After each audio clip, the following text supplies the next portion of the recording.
want you guys to forget everything you think you know about the games. Last year was child's play. This year, you're dealing with all experienced killers. Your last advice? Stay alive.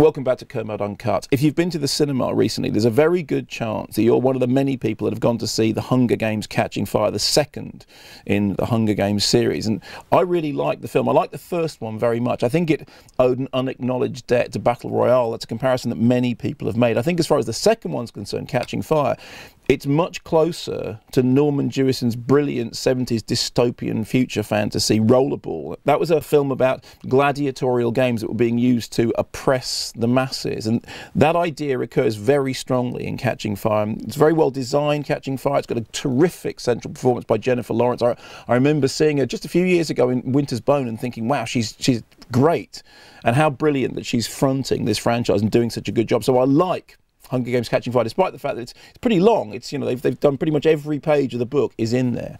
However, I have a slight cause for concern, and it's this.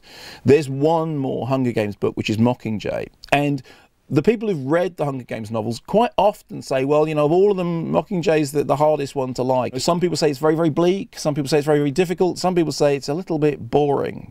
But of course, what's happening with Mockingjay, the film, is it's being divided into two films. And this is now the way it goes with these kind of series. I mean, you look at, for example, Harry Potter, the last book of Harry Potter and the Deathly Hallows, was divided into two movies. Actually, I thought those two movies worked rather well because there's an awful lot of stuff going on in that final book. And then, of course, there's Twilight. Breaking Dawn was divided into two. And in fact, of all the Twilight books, although Breaking Dawn is very, very long, it's really one of the most problematic ones. The idea that it would support two films seemed to be stretching an idea. I mean, I liked it, it was fine, but they were kind of, you know, absolutely pressing at the very edge of one's tolerance. And then, of course, we're just about to have the new Hobbit film, the second Hobbit film. And there's going to be a third, the smallest of all the books. Not one film, not two, but three.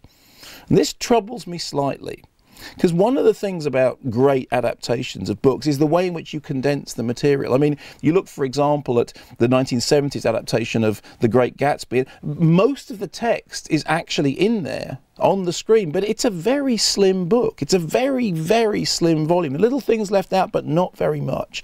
And what I like is when somebody manages to get a great text and wrestle it down to the form of one movie. And occasionally, it's justified to divide it into two. To divide it into three really seems to me to be taking the mickey. I mean, you start to wonder whether this is a financial imperative or an artistic imperative.